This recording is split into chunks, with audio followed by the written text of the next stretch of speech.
मर्तबा जिसने मौत को याद किया उसका हश्र शहीदों के साथ होगा। मौत को याद रखा करो। मौत की याद दहानी के लिए हदीसों में कई जगह अल्लाह के महबूब ने जिक्र फरमाया है। मौत को याद करने ही के लिए तो नबी इरशाद फरमाते हैं, जब लेटरिन करने के लिए जाओ, बैतुल खला में जाओ, तो सबसे पहले अंदर बायां पैर रखो। अल्लाहुम्मा इन्नी अऊज़ु बिका मिनल खुबुसी वल खबाइस पढ़ो। या रसूलल्लाह, बायां पैर अंदर क्यों, दाहिना क्यों नहीं? खबासत की जगह तुमने एक कदम उठाकर अंदर रखा है, हो सकता है दूसरा कदम ना उठा सको, मौत आ जाए, मौत आ जाए। और मौत आ जाए, इस बीच में तुम निजासत की जगह ना गिरो, बैतुल खला से, लेटरिन से बाहर गिरो। हुजूर की बारगाह में सहाबी आते, या रसूल अल्लाह, हम लोग एक सजदा करते, दूसरा सजदा कर सके न कर सके, इतनी मौत यकीनी है। प्यारे आका इरशाद फरमाते, तुम सजदे की बात करते हो, मैं एक तरफ सलाम फेरता हूँ, इतनी मौत यकीनी है कि दूसरे तरफ फेर पाऊं कि ना फेर पाऊं। जरा सोचिए, मौत को याद रखा करो।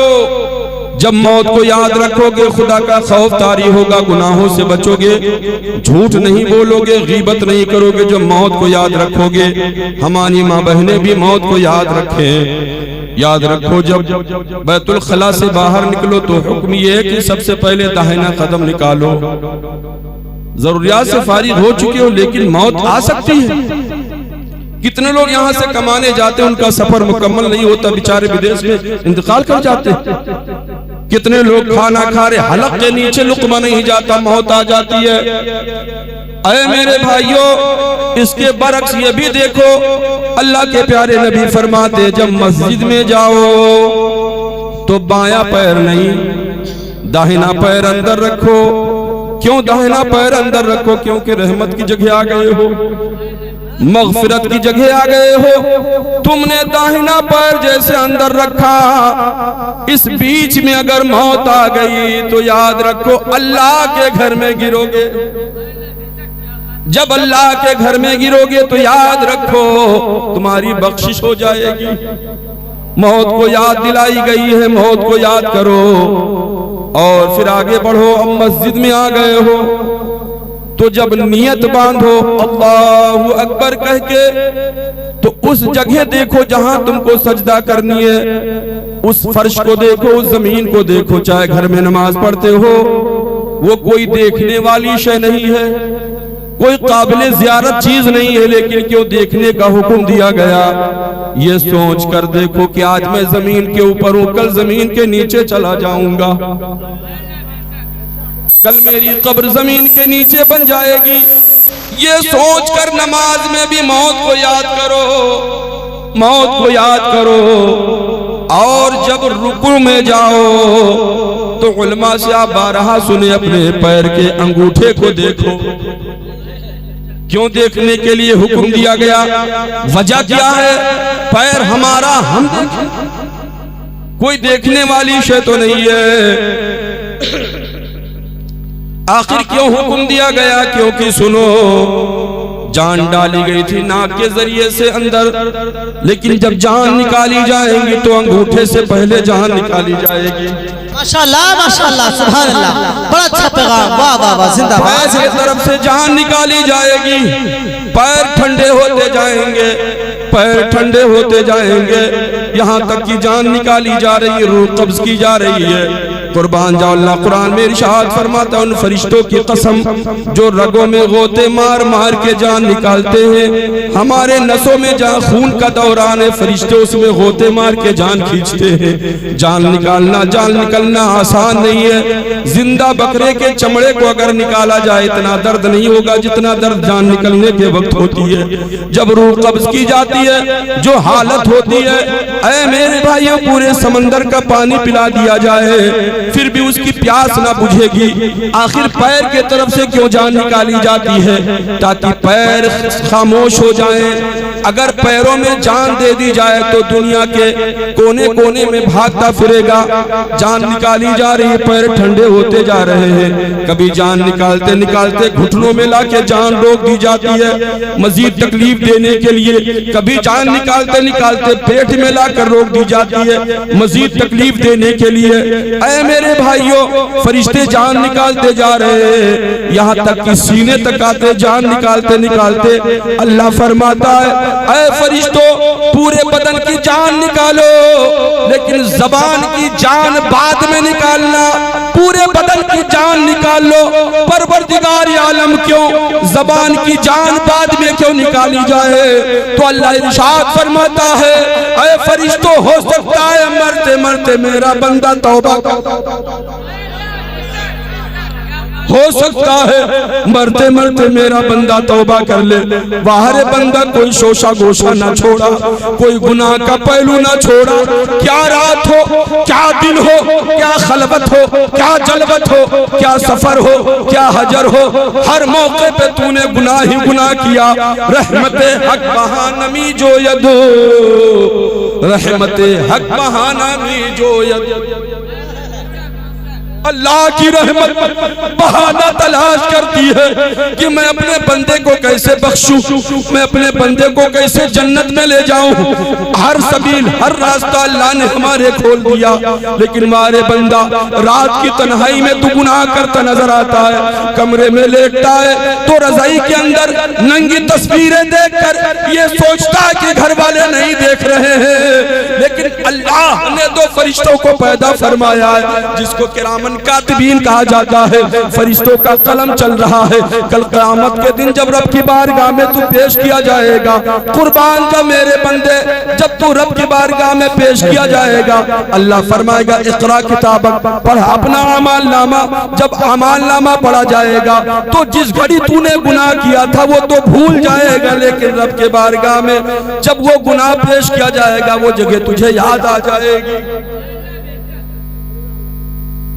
याद आ जाएगी कि हाँ, मैंने घर के अंदर तन्हाई में, रजाई के अंदर, मोबाइल में ये चीजें देखी थी। सिर्फ यहीं तक नहीं, अल्लाह तबारक व तआला अपने बंदों को, बंदियों को जब रब के सामने पेश किया जाएगा तो अल्लाह ताला पूछेगा, ऐ पैर तू बता ये मेरा बंदा कैसे था?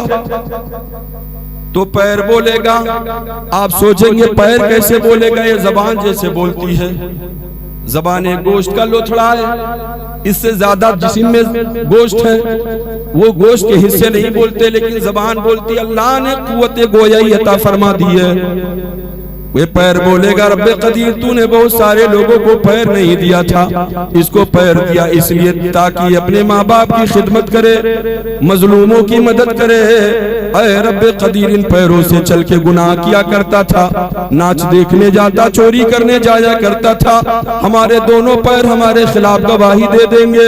यही तक नहीं, बल्कि अल्लाह तबारक व तआला हाथ से पूछेगा, भैया साजिद बैठो थोड़ा से वक्त निकाल के, ये सिलसिला चलता रहेगा, हम लोग भी चलते ही चले जाएंगे।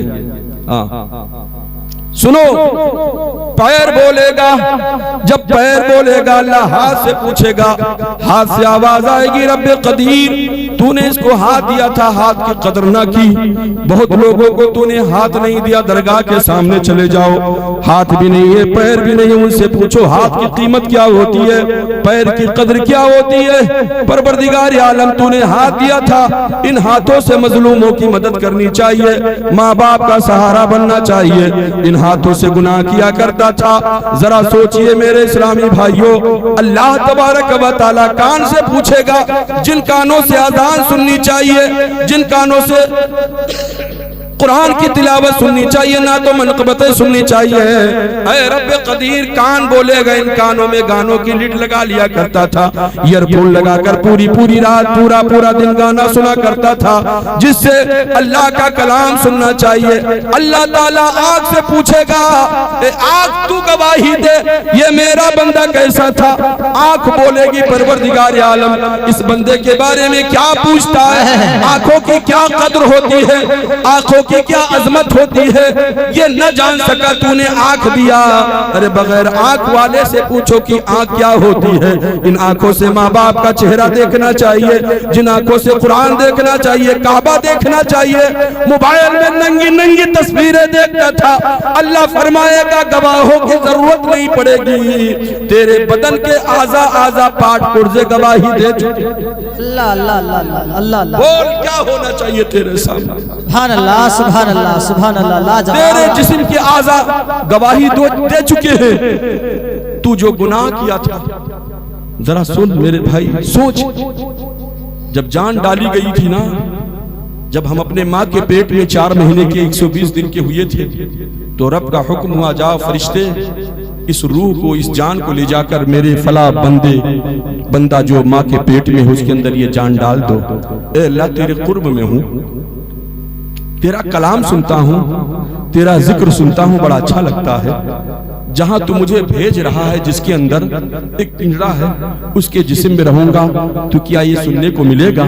अल्लाह फरमाएगा, ऐ रूह सुन, जब तुझे उसके अंदर डाली जाएगी वो और कोई नहीं, मेरे महबूब का दीवाना, मेरे महबूब का कलमा पढ़ने वाला है।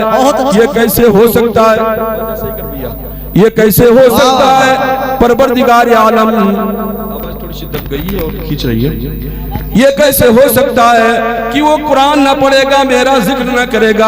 अब बताओ, जो जान डाली गई थी, रूह डाली गई है, याद रखो वो रूह जैसे पिंजड़े में किसी तोते को कैद कर दिया जाता है, वो इधर उधर भागने की कोशिश करता है। आज कितने ऐसे मुसलमान भाई हैं जो मस्जिद का दरवाजा नहीं जानते, झूठ बोलते हैं, गीबत करते हैं, सूद ब्याज खाते हैं, जुआ ताश खेलते हैं, फ्री फायर पबजी गेम खेलकर वक्त पास करते हैं। याद रखो मेरे भाइयों, कल ये रूह रब के बारगाह में परवरदिगार आलम ऐसे शख्स के कैद में मुझे रखा, मैं तड़पती रही, मुझे सुकून ना मिला, मैं कहती रही कि जितनी जल्दी हो सके अपने करीब बुला ला। जरा सुभान अल्लाह सुभान अल्लाह सुभान अल्लाह। ये जान हमारी दुश्मन हो जाएगी। ये जो लोग कहते हैं हम जमींदार हैं, इतने बड़े मकान के मालिक हैं, ये सिर्फ कहने की बात है। जमीन के मालिक हम क्या बनेंगे? मकान के मालिक हम क्या बनेंगे? हम अपने बॉडी के मालिक नहीं, अपने जिस्म के मालिक नहीं है। आप कहेंगे ये कुछ लोग जमींदारी पे घमंड करते हैं, मकानों पे गुरूर करते हैं। अरे मकान पे क्या हम गुरूर करेंगे? जमीन पे क्या घमंड करेंगे? बिजनेस तिजारत पे क्या, कारोबार पे घमंड करेंगे? वो चीज के तो हम मालिक हैं ही नहीं, बल्कि हम अपने जिस्म के मालिक नहीं है।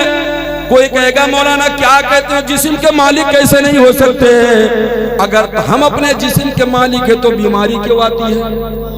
शुगर प्रेशर क्यों आता है? सर में दर्द क्यों होता है? इससे पता चला हम अपने बदन के मालिक नहीं है। अरे मेरे इस्लामी भाइयों सुनो सुनो, कल क़यामत के दिन हमारे पूरे जिस्म के आज़ा, ये पूरे पार्ट पुर्जा गवाही देंगे, रब्बे कदीर ये गुनाह किया करता था, तौबा करो तौबा करो। इस्तक़बाले रमजान प्रोग्राम है, लेकिन चूंकि इस पे मैं रोशनी न डाल सका, साथ साथ में चूंकि मरहूम के ताल्लुक से कुछ थोड़ी सी बात रखता हूँ। और आगे सुनो, जान निकाली जा रही है। अब जब रुकू में जाओ तो अंगूठी को देखो, अंगूठी को देखने के बाद अब सजदे में जाओगे। सजदे में कहाँ देखा जाता है? स्टेज वाले ने, आप लोग बताइए। जब सजदा करो तो कहाँ नजर होनी चाहिए? नाक पे। नाक दबाओ, नाक पे नजर रखो। नाक पे क्यों? क्या कोई नाक अपने देखने वाली चीज है? नाक पे क्यों नजर रखी जाए? सुनो मेरे भाइयों, इसलिए कि जब इंसान को दफना दिया जाता है 3 दिन के बाद सबसे पहले नाक गल जाती है, नाक सड़ जाती है। इसी नाक से जान डाली गई थी, लेकिन आज ये नाक सबसे पहले खत्म हो गई, नाक गल गई। याद रखो मेरे भाइयों, जिनके लिए हम नमाजें छोड़ते हैं, जिनके लिए हम रोजा छोड़ते हैं, जिन बच्चों के लिए जरा सोचो, एक शौहर का इंतकाल होने लगा, अनकरीब उसकी मौत जागने का वक्त हो गया, उसके हलक में आवाज अटक गई। जब हलक में आवाज अटकी तो अब बीवी दौड़ कर आई, अपने शौहर को पुकारने लगी, बोलो क्या है, आवाज क्यों नहीं निकलती, हलक में पानी डालती नहीं उतरता। डॉक्टरों को बुलाया जाए, बड़े बड़े डॉक्टर आ गए, बड़े बड़े अतिब्बा आ गए, हुक्म आ गए, इलाज मुआलजा करते रहे, देखा कोई अफाका नहीं, कोई फायदा नहीं, कोई सुकून नहीं। परेशान हो गई खातून, कहने लगी डॉक्टर साहब हाथ जोड़ के कह रही हूँ मेरे सरताज को बचा लीजिए, मेरे शौहर को बचा लीजिए, वरना लोग मुझे अभागिन कहेंगे, लोग मुझे बेवा का खिताब दे देंगे, मेरे शौहर को बचा लीजिए। कसम खुदा की, डॉक्टरों ने कहा सुनो अब इनका इलाज नहीं हो सकता, कहा जमीन बेच दूंगी, मकान बेच दूंगी, जितना पैसा लगेगा लगा दूंगी, अगर मेरे जिस्म का कोई हिस्सा लगे, बदन का एक एक कतरा खून देना पड़े तो मैं अपने शौहर के लिए देने के लिए तैयार हूं, लेकिन मेरे शौहर को बचा लो। वो खातून कहती मेरे जिस्म का एक एक आज़ा काटना पड़े तो मैं कटवा दूंगी अपने शौहर के लिए, खून का एक एक बदन का खतरा शौहर के लिए दे दूंगी, बस मेरे शौहर को बचा लो। डॉक्टर चले गए, बामुश्किल हलक से आवाज निकली शौहर के, हाथ जोड़ के कहा मेरी शरीके हयात क्या तुम मेरी मदद करोगी, मेरे आका बोलो, मेरे सरताज बोलो, मेरे शौहर बोलो, क्या बात है, जमीनो जायदाद आप पे कुर्बान कर दूंगी, बोलिए। शौहर ने कहा कुछ ना कुर्बान करो, बस एक मेरे साथ मेहरबानी करो। मेहरबानी है। तो शौहर कहने लगा सुना हूं कब्र में बड़ा अंधेरा होता, कब्र में बड़ी तारीकी होती है, तन्हाई होती है, और तुम जानते हो कि मुझे अंधेरे से बड़ा डर लगता है, इसलिए चलो चलकर मेरे साथ कब्र में एक रात गुजारो। वही बीवी जो जान देने की बातें कर रही थी, बदन का एक एक कतरा खून देने की बातें कर रही थी, चूड़ी तोड़ देगी और कहेगी अगर किसी की बीवी कब्र में गई हो तो मैं चलूं। जरा सोचो, किसी की बीवी गई हो तो मैं चलूं। बीवी का इंतकाल होने लगे तो शौहर जवाब दे देगा, माँ बाप का इंतकाल होने लगे तो बेटा बेटी जवाब दे देंगे। इससे पता चला अकेले जाना होगा कब्र में, अपना कोई नहीं जाएगा। अरे अपना तो अपना है, लोग अपने लोग जाते देखा जाता है, कब्र पे जाते मिट्टी दे के यूं हाथ किए हुए, जब तक के हाथ नहीं धो लेते सुकून नहीं मिलता है। अब तो फातिहा पढ़ना भी दूभर हो गया है, लोग जितनी जल्दी हो सके मिट्टी हो जाए और जल्दी से निकल जाए, ये नहीं सोचते कि हमारे साथ बैठकर चाय पीने वाला था, इसको हमसे एक दूसरे को बड़ी जो उनसियत थी, आज ये हमें छोड़ कर गया, थोड़ी देर कब्र में रुक जाए, कब्र पर रुककर कुछ उसे सुकून हो जाएगा, मुझे सुकून हो जाएगा। याद रखो मेरे भाइयों, हजरत अली रज़ी अल्लाह तआला अन्हु कब्रिस्तान के करीब से गुजरे, कहा अस्सलामु अलैकुम या अहलल कुबूर। जब सलाम किया तो अंदर से आवाज आई वालेकुम अस्सलाम।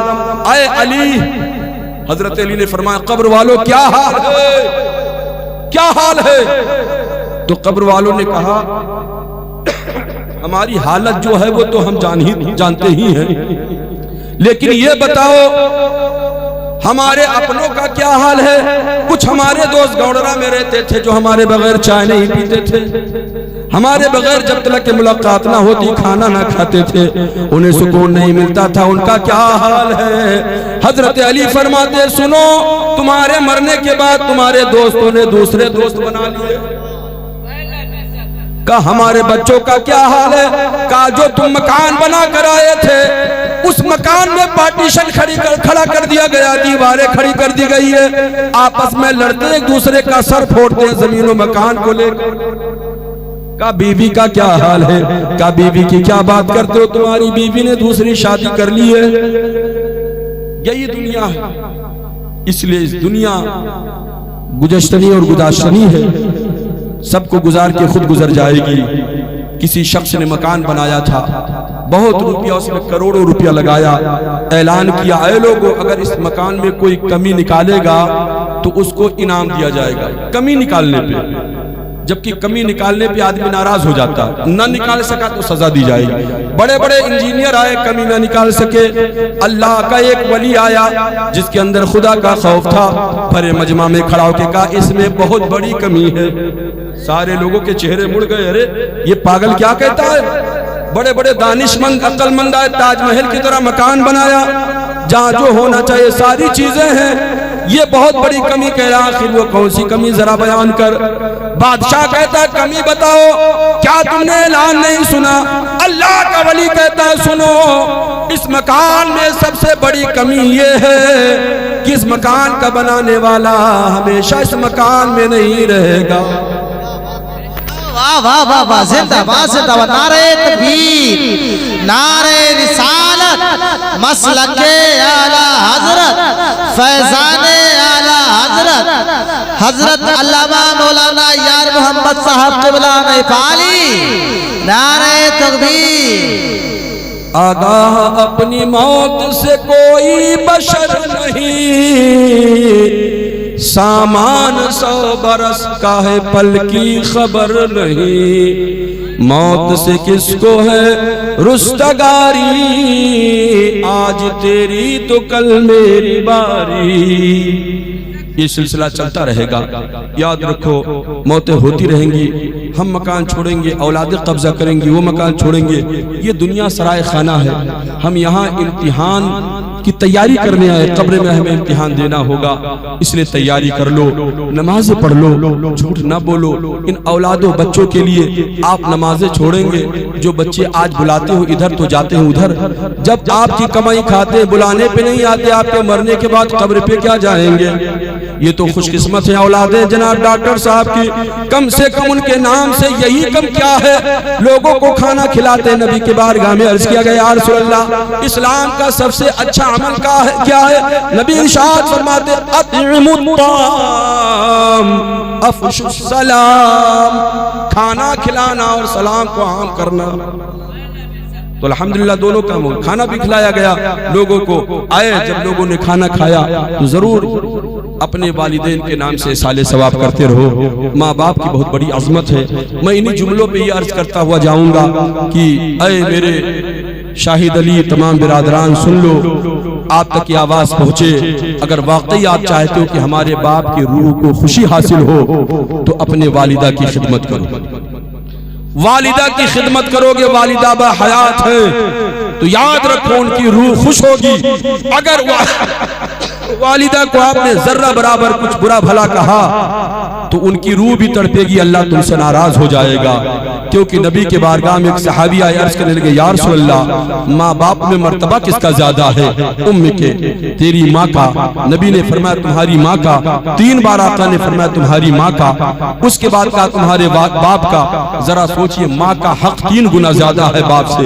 क्यों? वो मकाम नबी इरशाद फरमाया, सुनो, वो 3 मकाम की वजह से माँ का मर्तबा, माँ का दर्जा ज्यादा है। वो मकाम क्या है? जब हम माँ के पेट में थे तो याद रखो वो बोझ सिर्फ माँ उठाती थी, बाप नहीं उठाता था।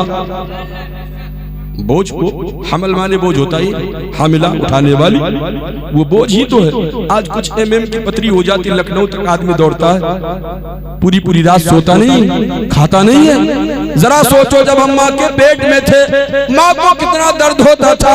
अरे वही माँ करवट नहीं लेती थी, सारी नींद की कुर्बानी दे दिया। उस माँ ने हमारे लिए क्या क्या नहीं किया। उस वक्त माँ ने प्यार किया जब ये भी न जाना मेरा बेटा काला है या गोरा है, ये ना देखा कि मेरा बेटा अपाहिज है या काना है या नाबीना, ये नहीं देखा। बस ये देखकर अपने चैन सुकून को कुर्बान कर दिया, अपनी ख्वाहिशों को कुर्बान कर दिया। करवटें नहीं लेती थी माँ, कहीं मेरे बच्चे को तकलीफ ना हो जाए। देखो वो मकाम जब माँ के पेट में हम थे, इसलिए दर्जा। दूसरा दर्जा दर्दे ज़ह, मौत के झूले में झूल कर माँ ने हमें जन्म दिया। जिंदगी मौत के झूले में झूलकर इधर जिंदगी आए कि उधर जाए, जरा सोचो वो दर्द, वो परेशानियां। अगर ऑपरेशन की नौबत आ गई, डॉक्टर ने कहा या तो बेटा बचेगा या तो तुम बचोगी, बताओ दस्तखत किस पे करोगी? माँ ने कहा मेरी जान चली जाने दो लेकिन बच्चे को बचाना। सुभान अल्लाह, सुभान अल्लाह। इसकी तफसील नहीं करूंगा। तीसरे मकाम पर कौन सा वो है? अपने जिगर का सफेद खून जिसको दूध कहा जाता है। सफेद खून माँ पिलाती है, बाप नहीं पिलाता। लेकिन दर्जा ये तो माँ मियाँ बीवी के दरमियान है, हमारे दरमियान दोनों बराबर। जर्रा बराबर किसी के शान में गुस्ताखी नहीं कर सकते हैं। वो अजमत व शान है माँ बाप की। अल्लाह कुरान अज़ीम इरशाद फरमाता है वबिल वालिदैन इहसाना, अपने माँ बाप के साथ एहसान करो, अपने माँ बाप को उफ तक ना कहो। और याद रखो, ये देखना चाहते हो कि अल्लाह मुझसे नाराज है कि खुश है, तो घर में माँ बाप को देख लो, अगर माँ बाप खुश है तो अल्लाह तुमसे राजी है। लिहाजा अपने मरहूमीन को याद करने के लिए कोई ना कोई बहाना तलाश कर लिया, बेशक सुभान अल्लाह। क्योंकि जब हम अपने मरहूमीन को भूल जाते हैं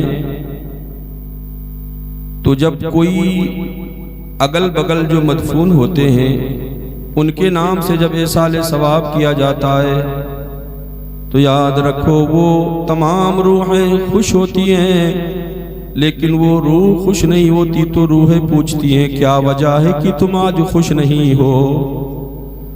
तो रूह कहती है ऐ मेरे साथ में रहने वाली रूहों सुनो, मैंने अपने औलाद के लिए क्या नहीं किया। जमीन व मकान बनाया, मैंने उनको उरूज पे देखने के लिए क्या क्या नहीं परेशानियां उठाई। आज हमारी औलादें, हमारे अपने लोग हमको भूल गए। इसलिए तो नबी इरशाद फरमाते हैं अपने मरहूमीन के कब्रों पे जाया करो। याद रखो मेरे भाइयों, नबी इरशाद फरमाते हैं मरने वाला ऐसे होता है जैसे पानी में डूब रहा हो और उसे सहारा की जरूरत होती है। जब आप उनके नाम से साले सवाब करते हैं, सवाब पहुंचाते हैं, तो याद रखो उनकी रूहें ज्यादा खुश होती हैं। क्यों फरमाया गया है कि कब्रों पे जाया करो? यहाँ तक कि बताया गया है जिस कब्रिस्तान में माँ बाप दफन होते हैं या उनमें से कोई एक और वो बच्चा, वो बेटा उस कब्रिस्तान के करीब से गुजरे, सलाम न करे तो उनको तकलीफ हुआ करती है। हफ्ते में 3 बार या 3 बार ना जा सको तो कम से कम हफ्ते में 1 बार जाया करो। इसलिए कि जब तुम कब्रिस्तान जाते हो तो उनको भी फायदा होता है, जाने वाले को भी फायदा होता है। कब्रिस्तान जाया करो। हुजूर फरमाते जब कोई अपनों के कब्रों पे जाता है तो उनके कदमों के आहट से वो जान जाते कि कौन अपना आया है, कौन अपना आया हुआ है। ऐ मेरे भाइयों, जब तुम अपनों के कब्रों पे जाया करो तो ये आपके अंदर खुदा का खौफ तारी होगा, खशियत इलाही तारी होगी कि मरने वाला मेरा भाई है, ये मेरे वालिद है या कोई अपना अजीज है। ये सोचकर आपके दिल में खुदा का खौफ तारी होगा और आपके जाने से मरने वाले को सुकून मिलेगा। अपने घरों में अपने दुनिया से गए हुए अपने मरहूमीन को याद करने के लिए कोई ना कोई बहाना तलाश कर लिया करो। इमाम हुसैन रज़ी अल्लाह ताला अन्हु के हम सब मानने वाले हैं, है ना। हजरत इमाम हुसैन रज़ी अल्लाह ताला अन्हु ने अपने तीनों बेटों का नाम अली रखा। अली रखा ये बोलने के लिए था कि अली अकबर बड़े वाले अली, अली औसत बीच वाले अली, अली असगर छोटे वाले अली। ऐ मेरे आका हुसैन आपने अली ही क्यों रखा? आज हम लोग अलग अलग अपने बच्चों का नाम रखते, आपने अली क्यों रखा? तो हजरत इमाम हुसैन फरमाते ताकि हमारे दिलों ही में नहीं, हर वक्त हमारे जबानों पे हमारे वालिद जिंदा रहे, याद आते रहे। जब जब मैं अली नाम लूंगा बेटे का, मेरा बाप अली याद आ जाया करेगा। आज याद आ रहे हैं डॉक्टर दिलवर शाह मरहूम मखूर, क्योंकि उनके नाम से इतना बड़ा जलसा किया गया, इतना बड़ा खाने का लंगर किया गया। शादी का मौका हो, कोई भी फंक्शन हो, याद कर लो अपने मरहूमीन के नाम से, उसमें साले सवाब कर दिया करो। हजरत इमाम गजाली ने अपने बेटों का नाम अपने बाप का नाम रख दिया।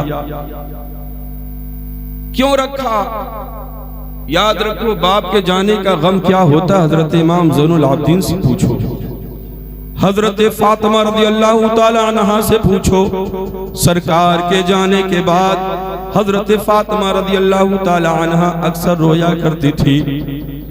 जब हजरत फातिमा रोती गम में तो हसन हुसैन रोने लगते। हजरत अली ने कहा, अरे फातिमा तुम्हारे रोने से बच्चे रोते हैं। बैतुल हुज़्न एक कमरा बना दिया गया, जब अब्बू की याद आया करे तो इस कमरे में जाके रो लिया करो।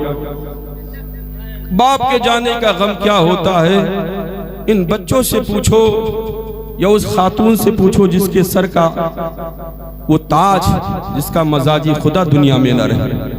एक वो औरत बाप मर जाए सब्र कर लेती है, माँ का इंतकाल हो जाए सब्र आ जाता है, लेकिन कुर्बान जाओ जब अपना सर का ताज, अपना शौहर, अपना मजाजी खुदा दुनिया से जाता है।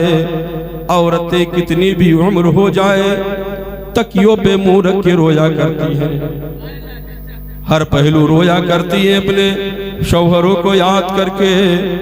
अरे मेरे भाइयों, अपनों को याद रखने के लिए हफ्ते में, महीने में नहीं, 6 महीने में नहीं, तो कम से कम साल भर में एक तारीख लिख लिया करो। इस तारीख में हम अपने वालिदैन के नाम से साले सवाब के लिए उलमा को बुलाएंगे। ये उलमा, हुजूर इरशाद फरमाते हैं, उलमा जिस कब्रिस्तान के करीब से गुजर जाते हैं 40 दिन तक अल्लाह तबारक व तआला अज़ाब को उठा लेता। सुभान सुभान अल्लाह। 40 दिन तक। मैं जानता हूं कि आप नात ज्यादा सुनते हैं, ये आप ही गौड़रा ही के लोग नहीं, बहुत सारे गांव के लोग नात ज्यादा सुनते हैं। इसकी वजह यह है कि नात में ना तो आपको नमाज के लिए कहा जाएगा, ना आपको रोजा रखने के लिए कहा जाएगा, ना माँ बाप की खिदमत करने के लिए कहा जाएगा, तो क्यों ना अच्छा लगे। और ये बात अच्छी नहीं लगेगी, कम लगेगी। नात सुननी चाहिए, लेकिन साथ साथ में तकरीरें ज्यादा। याद रखो, अपने मरहूमीन को याद करने का बहाना तलाश कर लिया करो। हुजूर सरवरे कायनात सल्लल्लाहु ताला अलैहि वसल्लम इरशाद फरमाते हैं, जिसने दिन भर में 20 मरतबा मौत को याद किया उसका हश्र शहीदों के साथ होगा। सुभान अल्लाह सुभान अल्लाह। बोलो सुभान अल्लाह लेके। वाह वाह। नारे तकबीर, नारे रिसालत, मसलके आला हजरत, उलमाए अहले सुन्नत, इस्तक़बाल रमजान कॉन्फ्रेंस, नारे तकबीर, नारे रिसालत। बहुत 20 पे तफसीली गुफ्तगू मेरी हुई, माजरत चाहती हुई रब के बारगाह में दुआ करता हूँ, परवरदिगार आलम आली जनाब मोहतरम मरहूम डॉक्टर दिलबर शाह जो है, अल्लाह ताला इनको करबर करबर जन्नत अता फरमाए, गरीक़े रहमत अता फरमाए, मग़फ़िरत अता फरमाए, और इनके दर्जात को बुलंद फरमाए, और इनकी कब्र को ता हद नज़र कुशादा फरमाए। जितने भी हमारे भाई मौजूद हैं अल्लाह सबकी मग़फ़िरत फरमाए, सबके खेल में, खेत में, खलिहान में, दुकान में, मकान में, बिजनेस में, तिजारत में, इल्म में, अमल में, औलाद में अल्लाह बरकत वसाअत अता फरमाए। हासिदीन, गासिबीन, मुनाफिकीन, शैतान से अल्लाह महफूज रखे। आमीन बिजाहे सय्यिदुल मुरसलीन व मा अलैना इल्लल बलागुल मुबीन। अस्सलामु अलैकुम व रहमतुल्लाहि तआला व बरकातुहू।